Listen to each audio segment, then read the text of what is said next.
Right now, the world's attention turns east to Asia. The ASEAN summit in Malaysia and APEC summit in South Korea. Those summits are poised to shape the next chapter of global power. And standing at the center of it all is the US, China and Canada relationship. And the world is paying attention.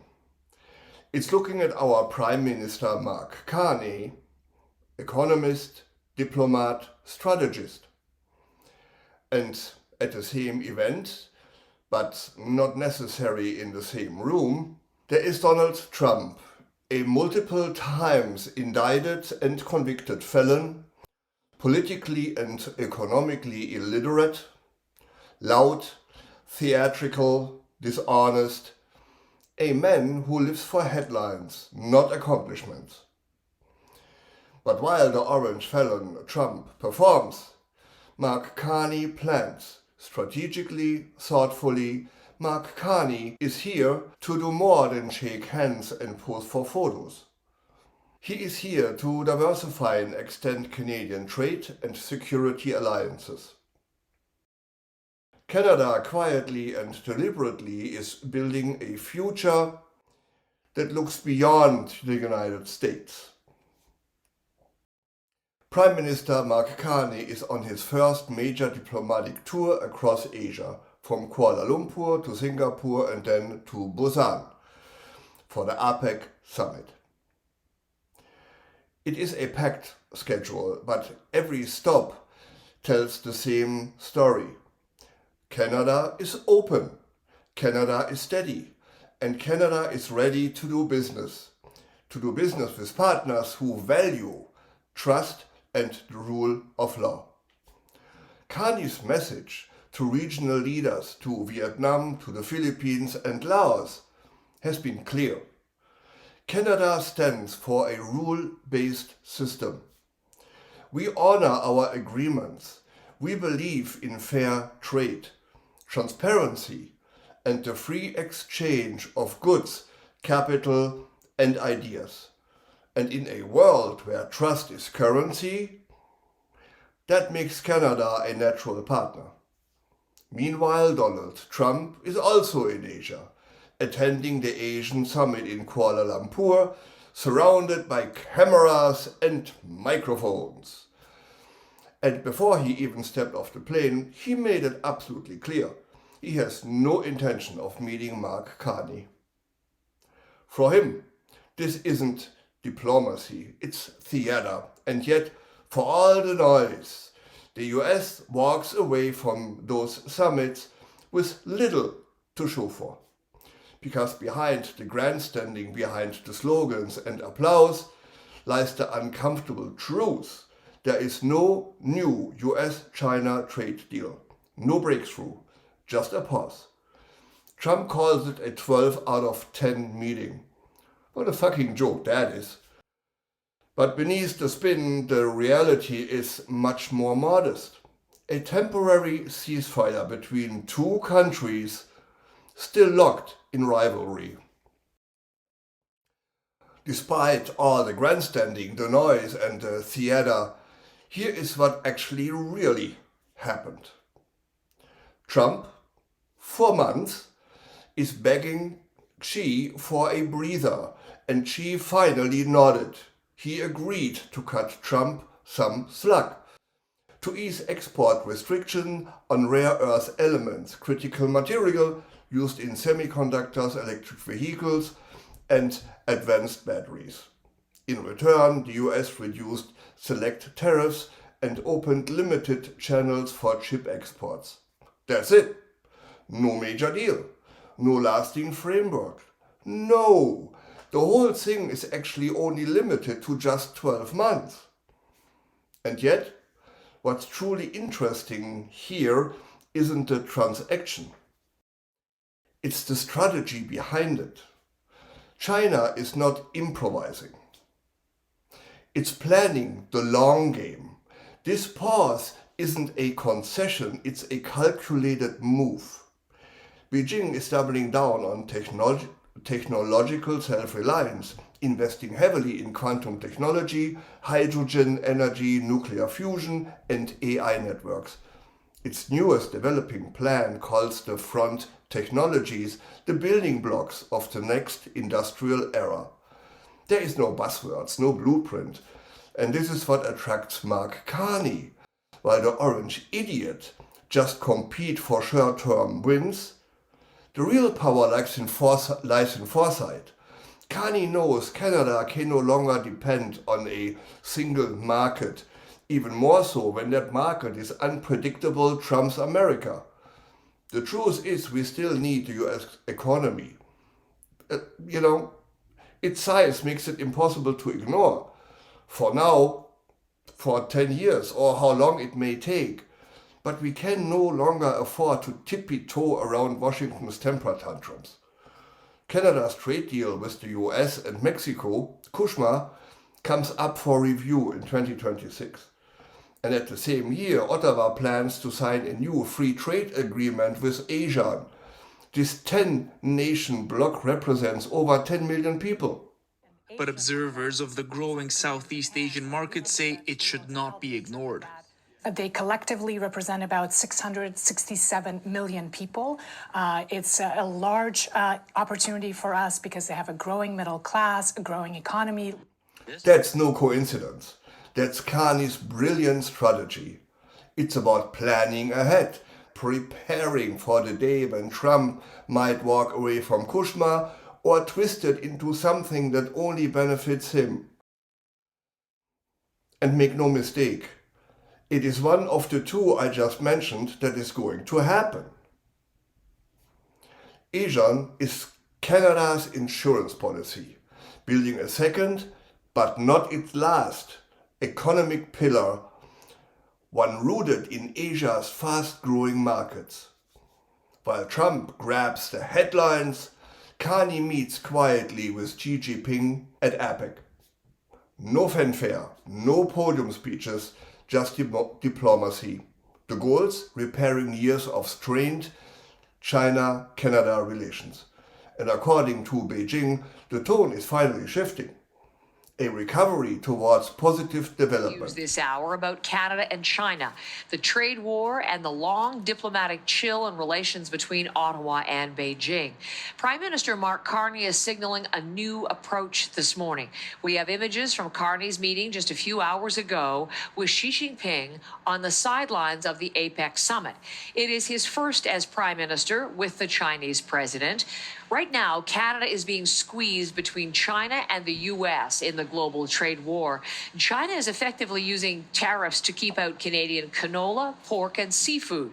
It's an economically punishing retaliation for Canada following the U.S. in blocking Chinese vehicles, electric vehicles specifically, from the Canadian market.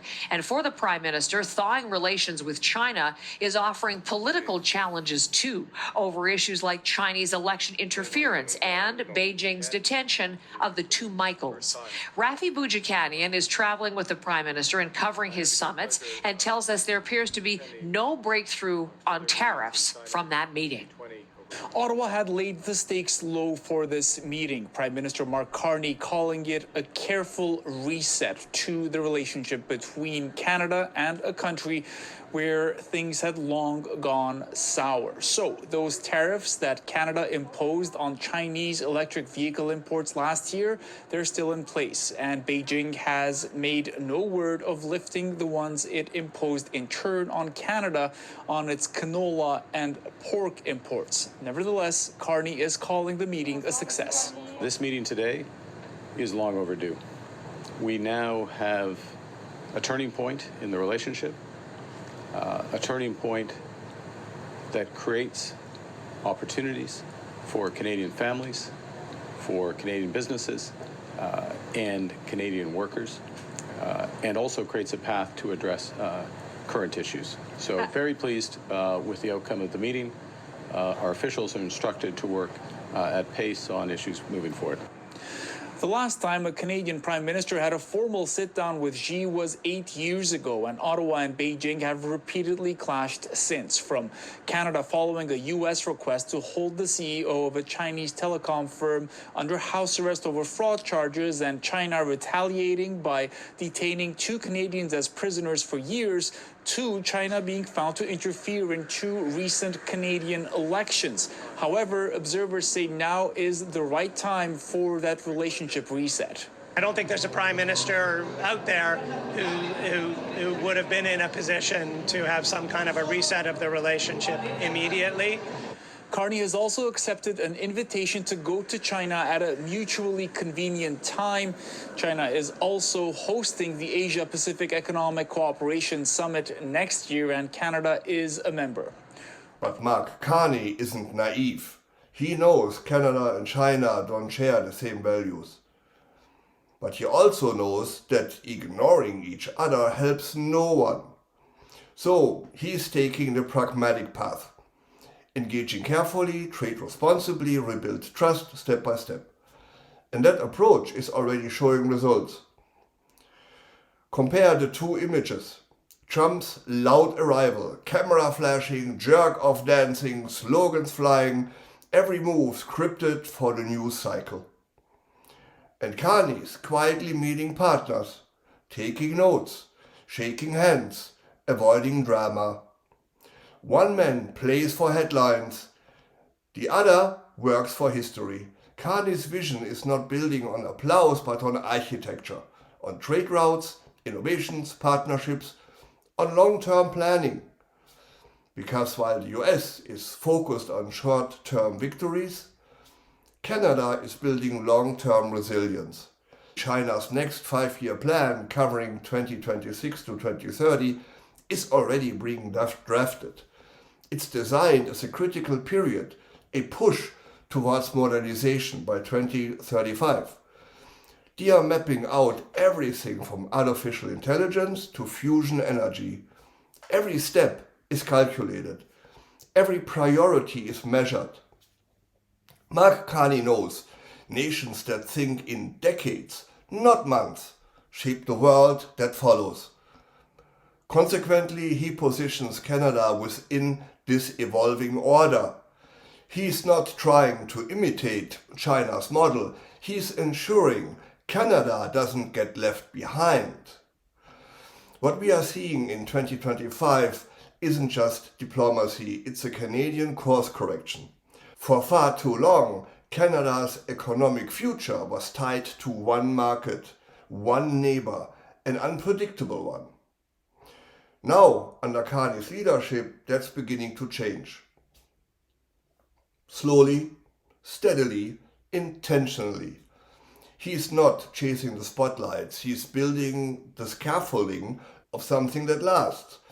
A Canada that stands on more than just one leg, that doesn't always make headlines, but it makes history. So, when Mark Carney flies home from Asia, he won't bring back the viral photos or the dramatic sound bites. He'll bring something far more valuable. Something I prefer much more. And that is real progress. Repairing relationships with China. Deepening partnerships across Southeast Asia. Diversifying Canada's trade future beyond its traditional borders. Because while some leaders crave the stage, others quietly build the future behind it. And maybe when we look back 10 years from now, we'll realize this was the moment Canada stopped reacting and started leading. Tell me in the comments below how you feel about Canada reaching out to the Southeast Asian market. Thanks for watching.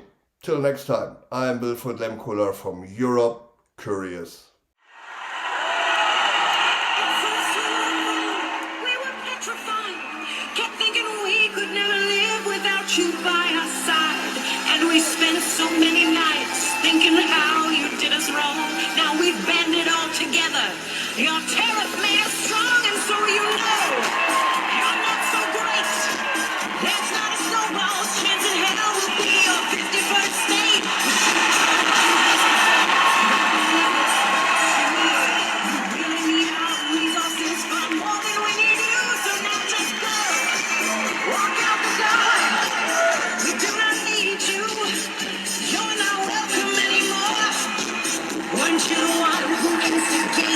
trade times, you'll soon grow to regret it. When we turn off your lights, stand it up. We'll survive. As long as we can think and what we know and stay alive, we have all we really need.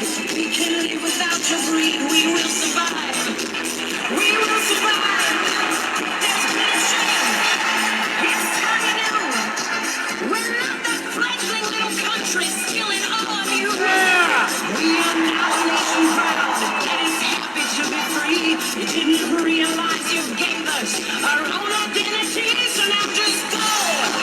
We will survive.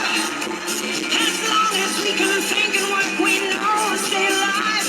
Yeah, but all we really need, we can live without your greed. We will survive. We will survive. We will survive.